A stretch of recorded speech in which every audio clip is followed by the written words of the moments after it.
Welcome to Season 2 of Nuclear Matters from the Australian National University. I'm your host, Liz Williams, Interim Director of the ANU Nuclear Stewardship Network and Nuclear Systems Discipline Lead for the ANU School of Engineering. Late last year, I started seeing headlines that US President Trump had announced the US would resume nuclear weapons testing. That news raised a question, both for me and perhaps the world, that we haven't had to consider for some time. What happens if they do? Because the international system that's meant to constrain nuclear testing is in a strange state. The Comprehensive Test Ban Treaty exists, the organization behind it is operating, and the monitoring system designed to detect such tests is nearly complete. But the treaty hasn't entered into force, and when we consider what states would actually do if a state were to resume testing, we're in much murkier territory. To help us explore all of this, I'm joined once again by Professor Trevor Findlay, an expert in nuclear governance who was involved in the early work that became the Comprehensive Test Ban Treaty. We step back in how this system was built, why it was built the way it was, and then we move forward again to now, where nuclear testing is no longer just history, but a possibility we may need to reckon with again. Let's listen in. Thank you, Trevor, for joining us again on the Nuclear Matters podcast. I really appreciate the time. My pleasure, Liz. I invited you back on the podcast because you mentioned that you had been working on nuclear weapons testing, policy verification, all of that, particularly when this hit the news last year. So I kind of thought I'd start with that history. You were part of the Australian delegation to the Committee on Disarmament in the early 1980s, working on what eventually became the Comprehensive Test Ban Treaty. Can you take us back to that room? What was the political mood and what were the hardest problems to solve in designing a verification regime that nations considered trustworthy? Yes, I was there in Geneva at the then Committee on Disarmament, and we were working essentially on the verification system for the Comprehensive Nuclear Test Ban Treaty as it became.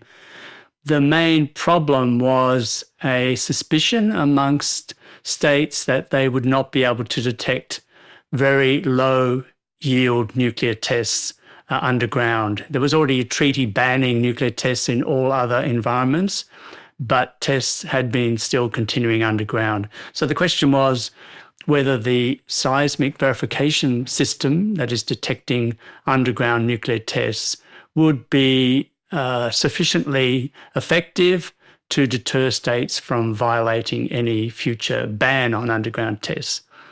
So the Conference on Disarmament set up a working group on a nuclear test ban treaty, and in addition, a group of scientific experts was established to delve into the verification question and to design essentially the seismic verification regime. So I was involved really as part of the Australian delegation, but I deferred very much to the scientific experts who were there from Australia as part of that team. And they were all scientists, technical people who were taking the work forward before the diplomats actually began their work on drafting a treaty.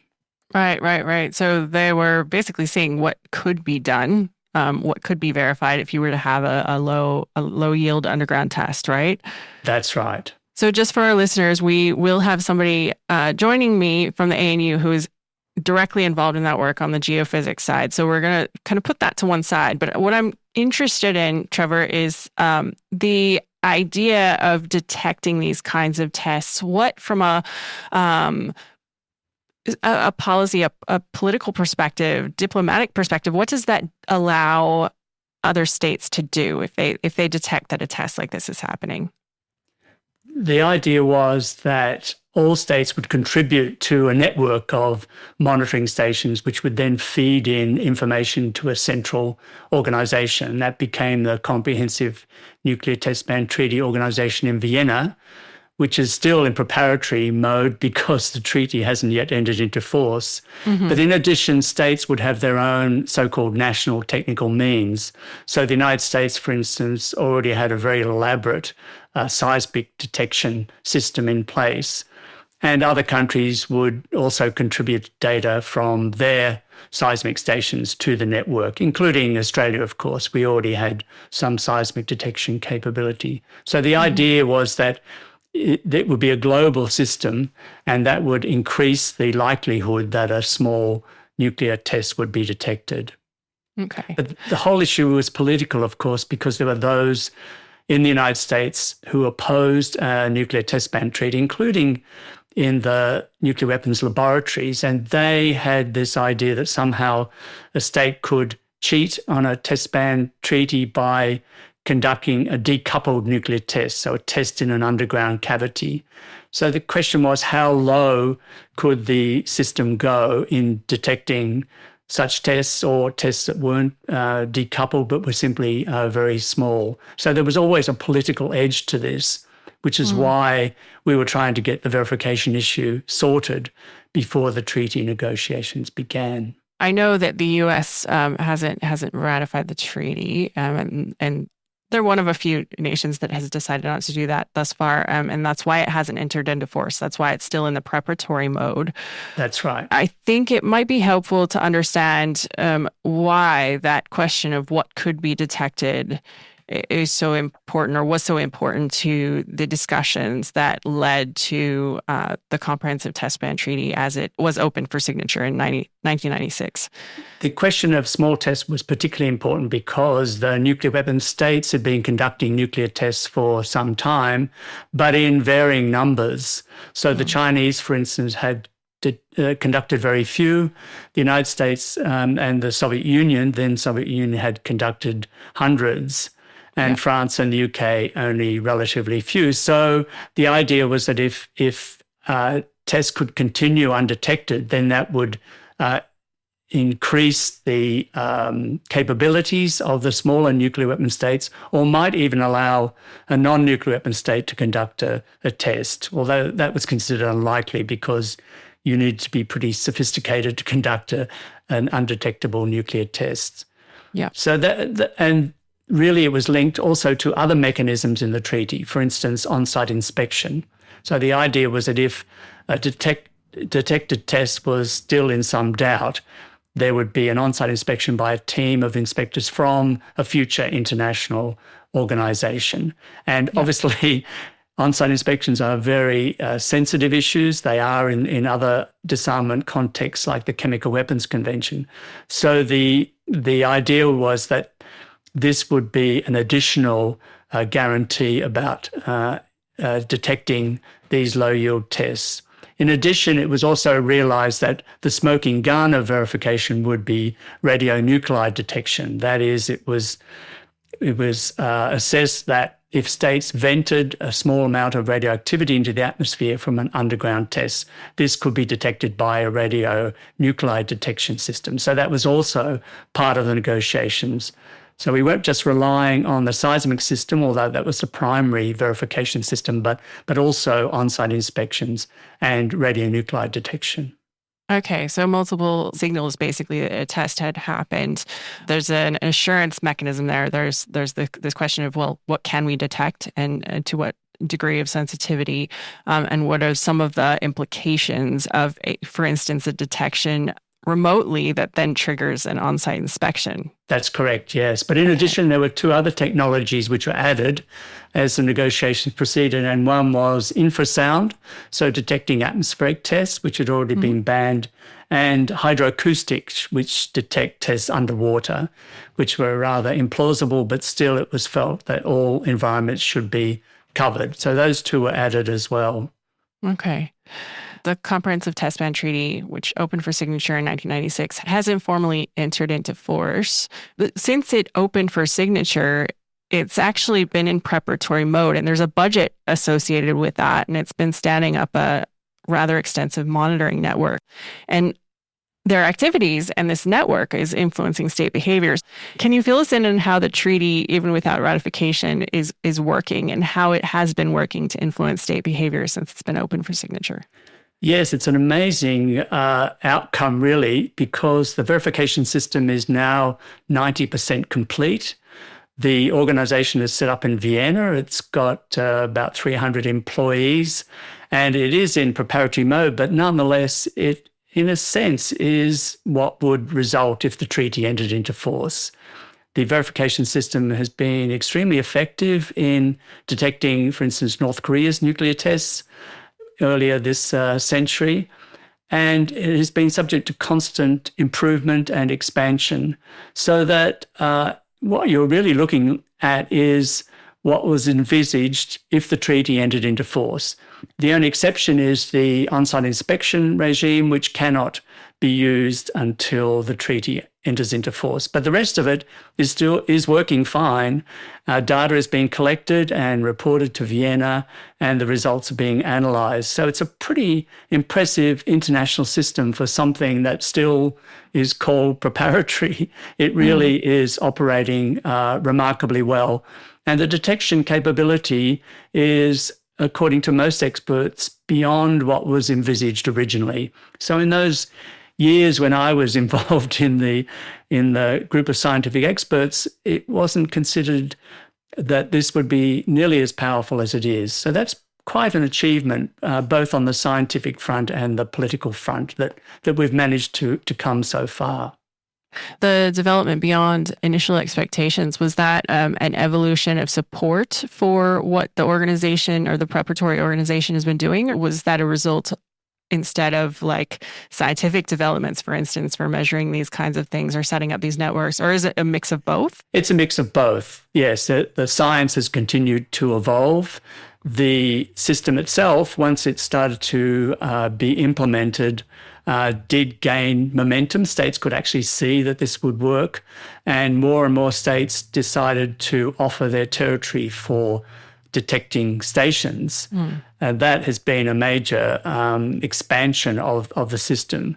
So when I was involved in the negotiations, we mapped out a hypothetical global system covering the entire world, including Antarctica. And it wasn't really expected that this would be implemented anytime soon. It was really a wish list. But since then, the system has achieved global coverage. There are now 330 plus stations available to the network. And so that's been quite the achievement. And in addition, of course, national capabilities have also improved. So the CTBTO, the organisation, assists states in upgrading their own national systems, which then report into the global system. You've seen really this cooperative activity take place over 30 years now. The treaty is now 30 years old, which is pretty incredible. It's also incredible, I mean, for something that's not technically entered into force, it's done a very good job, I guess, of setting up that network and allowing that cooperation to happen. I'm wondering if we can maybe use the North Korea test as an example of how this kind of information might be used. So they conducted tests between 2006 and 2017, and I know the CTBTO's monitoring network detected them. I'm wondering if you have any thoughts on, first of all, what that moment signified in terms of the purpose and the limitations of a verification regime like this one. Can we use that as an example to sort of tease out what has been effective and maybe as designed, and what has maybe been learned from those tests?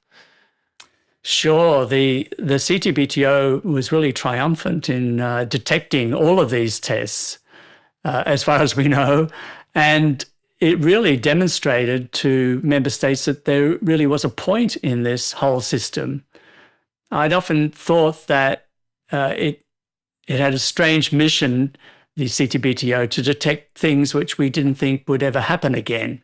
States had signed the treaty and agreed never to test again in any atmosphere or in any environment. And so the question often asked by people, well, why go to all this trouble of setting up this rather expensive mechanism when there wouldn't be any tests? But then North Korea proved us wrong, unfortunately, in a way, by conducting several tests. And the system worked. The system worked very well. It was able not just to detect the signals, but also to determine that these were actually the result of underground nuclear weapon tests by North Korea. So North Korea could not hide what it was doing. We also had satellite imagery, of course, showing the preparation of these underground cavities where the North Koreans detected their tests. And there was also some leakage at one stage, so there were radionuclide signals as well. So the system really did start to demonstrate that it would work in the event that there was a nuclear test. Because up to then, the system has been detecting earthquakes and volcanic eruptions and other natural phenomena, including the takeoff of the Concorde when it existed. So the system was so sensitive it could detect the Concorde taking off. The North Korean example was a really good real-time, real-life example of what the system could do. Right. So what happened when once those tests were detected? I mean, the reason I'm asking this question, I'm wondering what your thoughts are on it. Is there ever a situation where a state would want these kinds of things to be detected? Well, if a state was trying to establish a clandestine nuclear weapon capability, yes, it would definitely want to keep these tests secret. And in the past, that was much more possible. In fact, South Africa was rumoured to have conducted a test in the Atlantic Ocean decades ago. And at the time, we had no way of detecting whether that had been a nuclear test or not. We just had simply satellite data. And so we'd really come a long way with North Korea. They hoped, I presume, that they could go undetected in their tests. And then, of course, it wasn't possible. They were outed, as it were, which sends a good deterrent system to other states, because part of what a verification system is designed to do is not just to detect what happens, but to imply that there will be a deterrent function, that states will be deterred from even attempting a violation if they know they're going to be caught. Right. Unless they're completely blatant about it, of course, and don't care. But if you're doing a clandestine program, then you clearly don't want to be detected. So a clandestine program is something that you would keep secret until you think that it is your only measure for deterring some action by an alternative state. Yes, that's right. I mean, we have evidence that Iran was preparing a nuclear test site, for instance. So they clearly didn't want that detected before they'd conducted a test. This is kind of interesting in the current state of affairs, in the sense that the Trump administration recently accused China of conducting low-yield nuclear tests in violation of the global moratorium, and China's denied those accusations. I'm wondering what your thoughts on this exchange are, and what this might mean for the discussion of verification and nuclear testing moving forward. Yes, verification often becomes quite political, and I think in this case, unfortunately, it has. So China is alleged to have conducted a very small nuclear test in the tons, not even the kilotons, several years ago, and only now are the accusations coming to the fore. The US says it detected through seismic means, and perhaps some other means that we haven't heard about, this tiny Chinese test near Lop Nor, which is their existing nuclear test site. The CTBTO says it also detected a seismic event, but it is unable to corroborate whether this was a nuclear test or not. The Norwegian array also detected it, so that something happened, but it could very likely have been a natural event. Right. The problem is that the United States is not providing transparency about what it found, and it is not adopting a course of action which would help resolve this. So one way of resolving this ambiguity about the treaty, which is, can these subcritical tests be considered legitimate, is to have transparency at nuclear weapon testing sites. So the United States has for many years conducted these subcritical tests, but has allowed observers to come to the nuclear test site in Nevada and have observers on site to watch the procedures. So one way out of this would be to have some sort of agreement with China that there be mutual visits. They wouldn't be called inspections, but to have mutual visits when these tests are being carried out. Okay. In the negotiation record for the treaty, it was agreed that that subcritical tests would not be banned, but that supercritical tests, which would create a bigger release of fission products, would be banned. Yep. So it is a grey area in the treaty, unfortunately, in part because the verification system could not really be expected to get down to those very tiny explosions. Right. It might be helpful to explain why this kind of subcritical testing might be carried out by the US, by China, by any of the weapon states. Like, why would they need to do that kind of test? So the United States has been conducting them in part for safety reasons. They want to know how they can increase the safety and security of their nuclear weapons.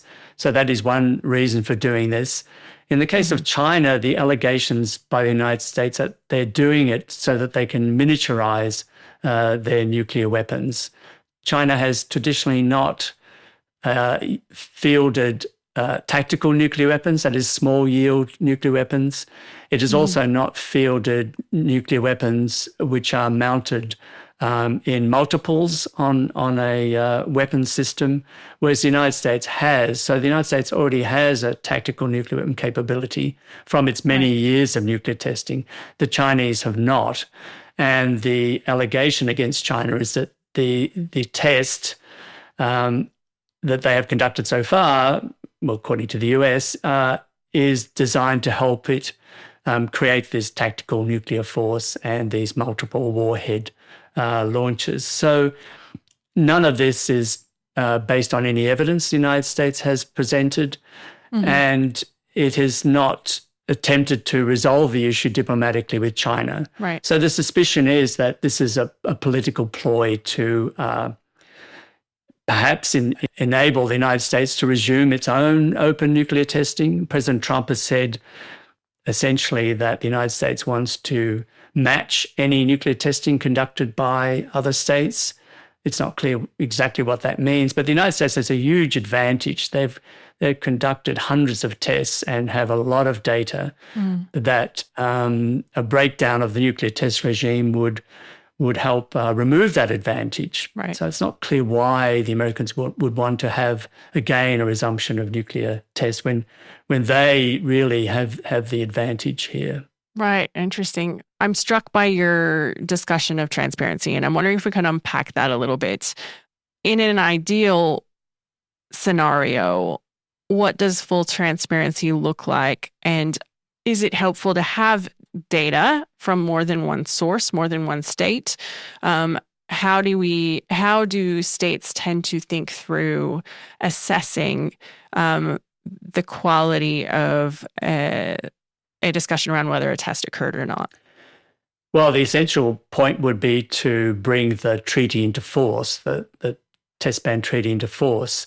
I mean, all states already have access to all of the data produced by the CTBTO monitoring network. That's another amazing feature of the system. So every state that wants to and has the capacity to conduct their own analysis can have all of the data that flows into Vienna. So they can make independent assessments if they wish, but the best way out is to have the organisation discuss any alleged violation and then authorise an on-site inspection. The treaty itself also has transparency measures which are said to be voluntary, but if they're in a treaty, there's a high element of encouragement to use them, and that involves things like giving each other notification of a large conventional explosive event. So states use conventional explosives all the time for the building of engineering projects. So the treaty allows or encourages states to give each other notification of such events. Right. That is very helpful. I've already mentioned too visits to each other's remaining nuclear test sites. Some nuclear weapon states have closed their sites, the French, for instance, but China, Russia, and the United States have not. And there's a long tradition of exchange visits between states during the Cold War to provide transparency and confidence building. So that would become part of the treaty operation if the treaty enters into force. But it could be done anyway. It could be done unilaterally, and the Americans in the past have offered these visits, as I mentioned, to other states, to the Nevada test site, Right. to witness these experiments which lie on the borderline of the test ban treaty. Now, Russia withdrew its ratification of the CTBT in 2023, and some have said that has to do with Ukraine. Possibly it's been interpreted as a signal to the West. I'm wondering if you can help us understand the practical consequence of their withdrawal. Yes, it's more a political consequence than a practical consequence. Because the treaty hasn't entered into force, then Russia's ratification doesn't really complicate matters until all other states have ratified. That's when it becomes practically important. But politically, it's just another signal from Vladimir Putin's government that they're going to complicate life in the international sphere. Right. So, and we've seen that play out in all sorts of ways at the International Atomic Energy Agency, at the Chemical Weapons Organization in The Hague, and of course in the CTBTO in Vienna. So it's really part of a pattern, and in a way, it's got nothing to do with the test ban treaty. It's just part of this pattern of complicating life as a political signal from Vladimir Putin that Russia is important and wishes to be given due recognition in the international system. So that's really what that's about. There have been signals that the U.S. might resume nuclear testing, and I'm wondering if you can walk us through what that would actually mean logistically, diplomatically, and also for the norm itself that has been established. Yes, it's very complicated because their existing nuclear test site under congressional authority is supposed to be readied for a nuclear test within 18 months or more. So it's not as if you can just suddenly resume nuclear testing on the executive authority of President Trump. It would take a long period of preparation to get the site ready. I mean, it always did anyway, but since there have been no nuclear tests now for decades, the system, despite the congressional mandate, would simply not be able to conduct a nuclear test overnight. When you think in particular about the loss of personnel, there were personnel who'd been there since the dawn of the Manhattan Project who knew how to conduct nuclear tests. So this would take, I think, quite a while to rebuild. A further complication is that Nevada, the state where the nuclear test site is located, are opposed to any resumption of nuclear tests. There's continuing controversy in Nevada and elsewhere in the US about the lack of compensation for the so-called downwinders who were affected by atmospheric nuclear tests all those decades ago. So there is a great deal of opposition to this, even to the dumping of nuclear waste at the Nevada test site, which has also been considered for many years. So politically, it is quite complicated in terms of Nevada, but also you can imagine at the federal level as well.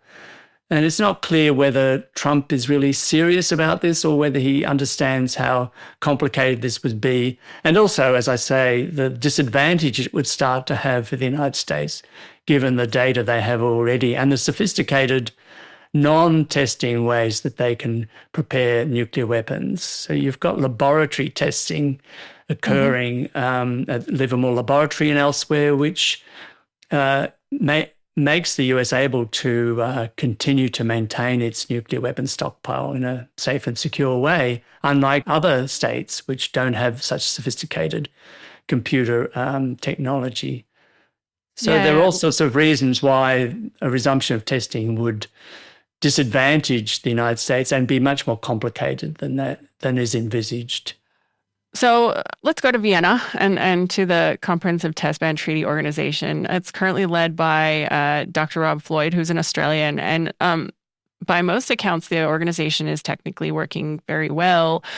At the same time, we're in a moment where nuclear testing is being discussed and considered by countries that haven't considered such a thing, at least publicly, for some time, like as we've just been discussing. Do you have any thoughts on the role of the CTBTO in this kind of political climate? It's a difficult one. As an international organization, it has to be extremely careful because it's meant to serve all its members.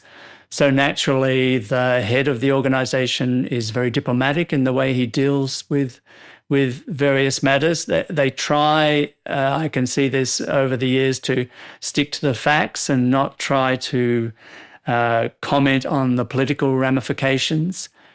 It is a difficult role, in particular at the moment when funding is being cut for international organizations. I think the CTBTO is doing reasonably well in those terms. But there is a bigger issue with the CTBTO, as I've mentioned before, that it's designed to exist in perpetuity to detect nuclear tests. And that means keeping up enthusiasm for an organization that, while it issues regular bulletins about earthquakes and such, is designed to detect something which may never happen again. That is that's quite a difficult problem. So it means that the organization has to constantly maintain enthusiasm for its existence. And one way it's done that, I think quite cleverly, is to tell member states that it has these reams of data that can be used for peaceful purposes, as it were. So for earthquake and volcano detection, for tsunamis, for instance. So in the Indian Ocean tsunami, the CTBTO was able to provide information about what was occurring in real time. That is an amazing capability. And the system, when envisaged, wasn't really envisaged to be doing this, but I think the organization has cleverly over the years, starting with the earliest directors general, to ensure that states were aware of these other applications of the data that the agency was collecting. So to me, that is a very clever thing to do, because the developing countries in particular wonder why on earth they're involved in these international organizations that have been designed by the great powers and middle powers like Australia, and they don't always see the relevance. But if you're Burkina Faso or Jamaica or Tuvalu wondering about tsunamis and earthquakes, then this organization can really help. Right. And to reframe the capabilities of the organization for those purposes, I think is very, very smart politically. And it reinforces the technical nature of the organization as opposed to the political system in which it sits. If the U.S. were to conduct even a single low-yield test, do you have any thoughts on what other states might do in response, if anything? How can we start to think about the potential impact of that act? It's pretty sure that Russia and China would take advantage of this, in particular China, because they've conducted so few. So they have so little data, they would see this as a great opportunity, I'm sure, to increase their knowledge of how nuclear weapons work, and to go for those lower yield tactical nuclear weapons and possibly even more sophisticated large devices. I'm pretty sure that would be the reaction. Okay. And I'm not sure that the US would simply conduct one test. If in the planning of it, it would probably be a series. If they were going to violate the treaty or to actually resume nuclear testing, then one test would not be really worth it. Yeah. Unless it was some sort of signal, but I can't imagine what that would be. So I think that if they were serious, they would design a series of nuclear tests. Right. But again, I think to their ultimate disadvantage, because other states would feel free then to proceed. Right. The non-nuclear weapon states would not be able to do this at the drop of a hat. The Iranians might very well, if they still have their HEU in storage after the latest catastrophe that's befallen them. And North Korea would resume. And there may be some states that have some clandestine preparation, but I think it would be Iran, it would be, well, India and Pakistan, of course, and who've never signed or ratified the Comprehensive Test Ban Treaty, along with Israel. Right. So those three states could resume testing, although Israel never has, and admittedly done that. So it would really create our worst nightmare in terms of the resumption of nuclear testing. I guess as an aside, if listeners haven't seen the video, and it's on the CTBT website, I think, but I'll post it in the show notes. There is a video over time of all the nuclear tests that were conducted, since the dawn of the atomic age. And it's a striking video. It is. It's very alarming. Yes, and it's also alarming to know that the sheer number of tests that some countries have conducted, and I take your point that if that norm were violated, it might be challenging. Maybe I'll go to Australia now. We have an interesting stake in this, in that we're a non-nuclear ally of the US. We hosted British tests on our own soil in the 1950s and 60s, and we run one of the CTBTO's key monitoring stations in the Northern Territory. Do you have any thoughts on Australia's role in this moving forward? Well, first, in terms of the past, Australia was always very enthusiastic about this because of French nuclear testing in the South Pacific. Somewhat hypocritical because we'd hosted British nuclear tests on our territory, of course. So Australia saw early on a role for us to play, particularly with regard to verification, because we have such a large territory.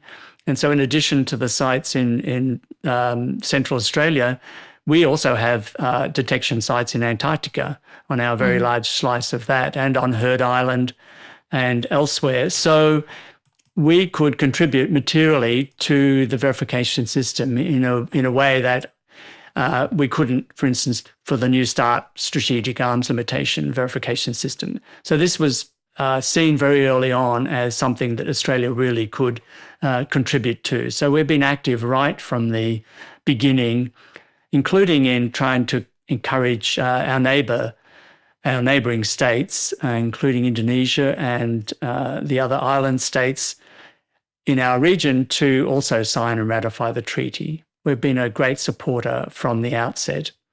Right. The complication, of course, is that the United States is still our ally. It's a nuclear weapons state. And we've obviously had to be diplomatic in our advocacy of the Test Ban Treaty. I actually participated in some of the talks with the United States to try and convince them that the treaty was worthwhile and should be supported. And there was always a great deal of skepticism in the United States, not just in the technical community, but also in the Congress. And as we know, that's a reason why the United States has signed but not ratified the treaty. Right. Now that we have an Australian at the head of the organisation, that is also for Australia an excellent outcome. We can, through Dr. Floyd, play a very positive role in advancing the regime. In particular, he's been concerned to get as many signatories and ratifiers as possible, and that has continued apace. For instance, now that the Syrian regime has changed, there would hopefully be a possibility that Syria will sign and ratify the treaty. So over time, there's been a gradual increase in the number of states who have committed to this treaty.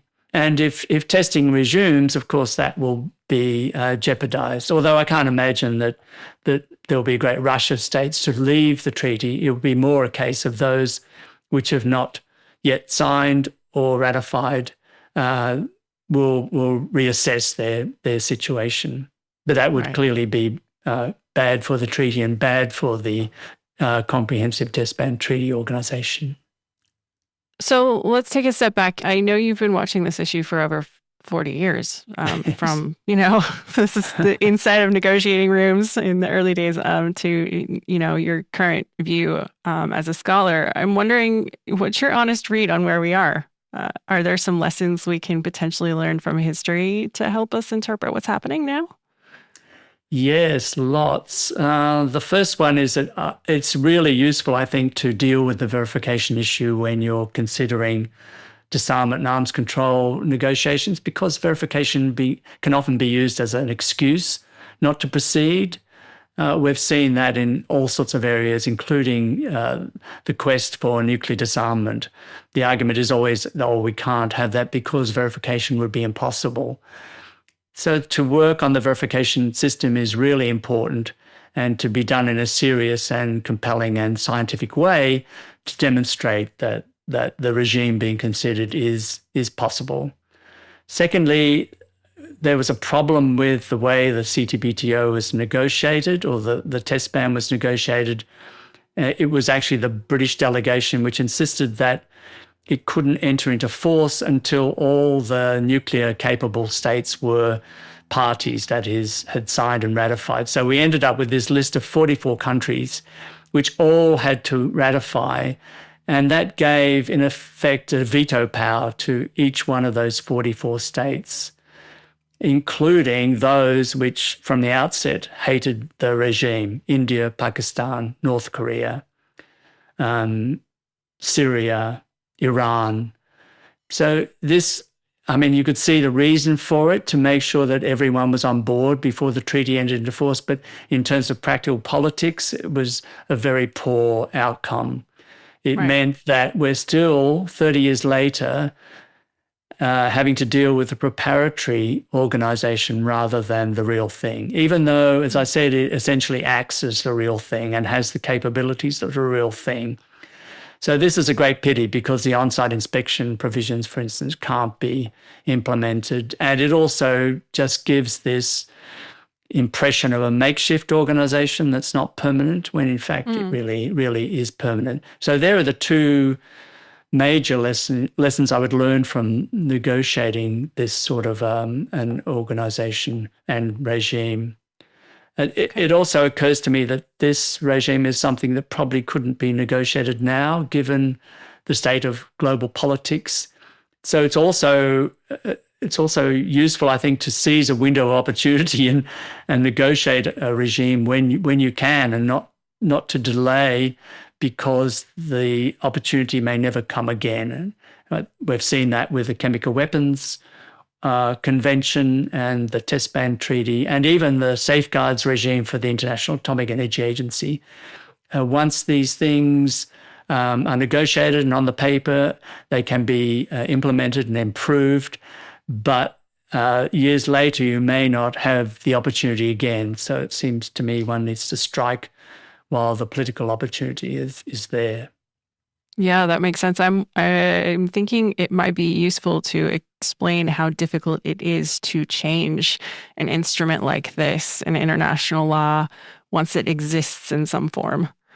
Yes, it's extremely difficult. There are a couple of problems. One is usually there's a very high bar, so you need 2/3 of states to agree, and then you need states to individually sign and ratify the amendment.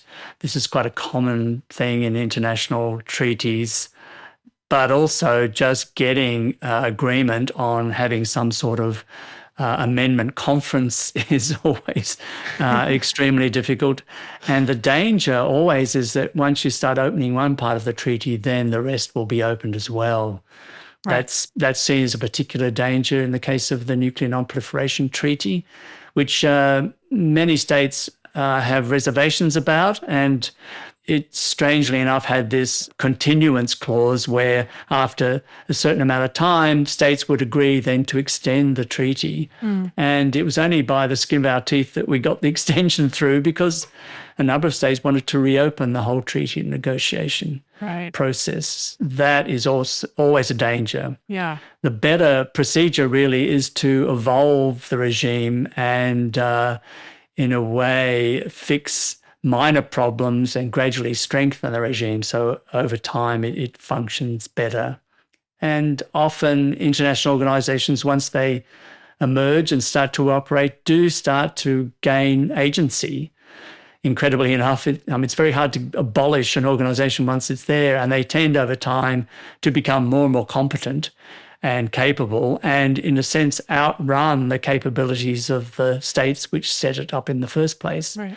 So for my mind, that is a good thing. I mean, usually that's a very good outcome of international diplomacy, that over time these organizations become stronger just by the fact of merely existing and gaining experience and competence over the decades, while member states are off doing other things and not paying attention to the annual budget cycle, except perhaps the United States and a few other developed countries. So to my mind, that is a way to improve and sustain a regime rather than trying to overhaul a treaty, which can lead to disaster. Well, it occurs to me that in the case of the Comprehensive Test Ban Treaty Organization, because even in their preparatory state, because they've got all this experience actually building up this monitoring network and doing this work over the years, they've actually developed a pretty strong baseline for what can be measured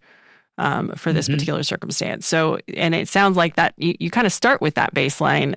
Yes, well, I think what happens is the technical secretariat, which is what they call themselves, can get on with the work and technical level improve the system. And that's been what's been happening in the past 30 years. The science and technology is not going to stay still. So even, for instance, the use of AI and computer calculations have helped enormously with the development of the system and will continue to do so. And in a sense, that's beyond the remit of the member states. They've set up this organization and the technical procedures are advanced.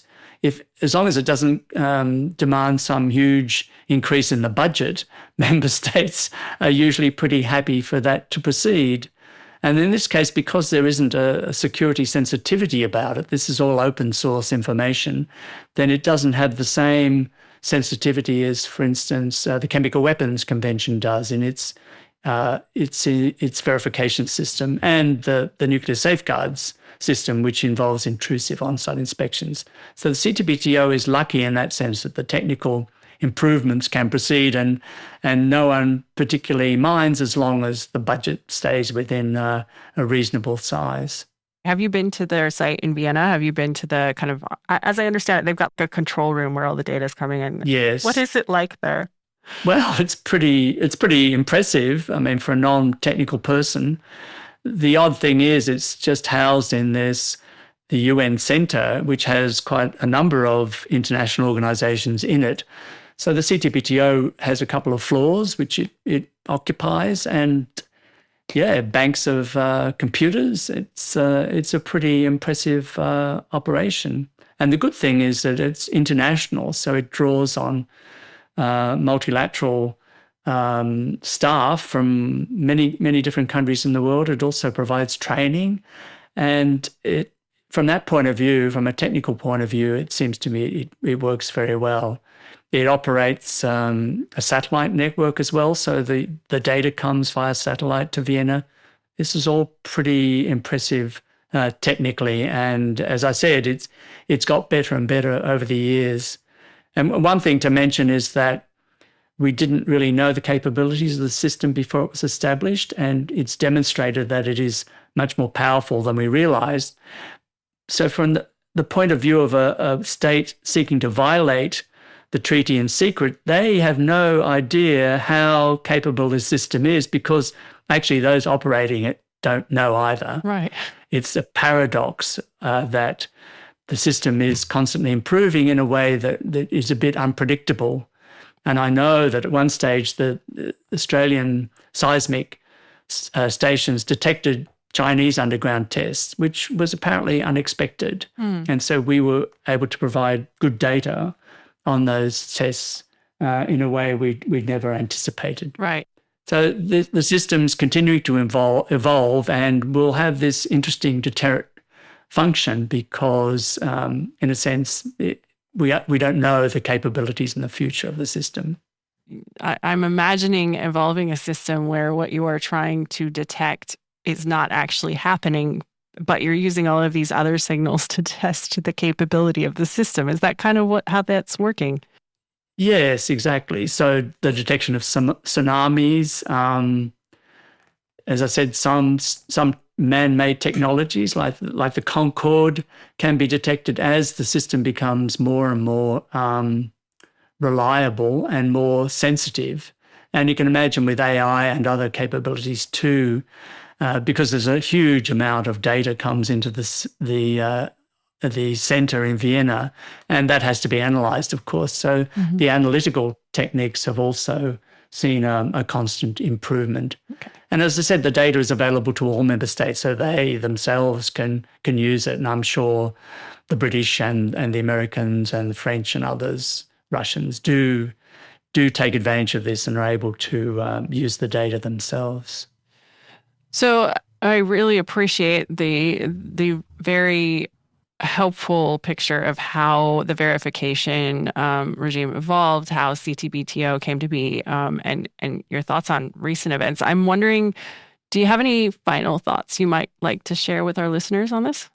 Only, I think, Liz, that this is a relatively unknown but incredibly important organization, not just because of its role in nuclear testing, but because it demonstrates that multilateral cooperation can lead to these incredibly sophisticated international organizations that function extremely well at a technical level, even in the face of political challenges, which often seem likely to threaten the existence or the work of the organization. So I think we should all be very, very mindful of the success of this organization and how it represents a model for other types of curtailing of nefarious human activities. It's quite an achievement over its 30-year lifetime. Mm-hmm. Well, that sounds like a wonderful message to end on. Thank you so much, Trevor, for joining me again. I really appreciate your time. My pleasure, Liz. Thank you.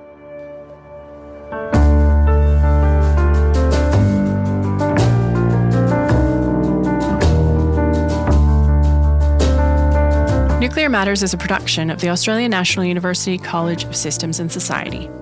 We acknowledge the traditional owners of the lands on which this podcast is being recorded on or listened to, and pay our respects to their elders and all First Nations people. If you liked what you heard today, please share this episode with friends, family, and colleagues. If you want to send us some feedback on an episode, please email us at nuclearmatterspodcast@anu.edu.au. Keep in mind that this podcast is intended for information and education only. The views and opinions expressed in each episode are those of the individual speakers and do not represent the official policy or position of the Australian National University College of Systems and Society or the university as a whole.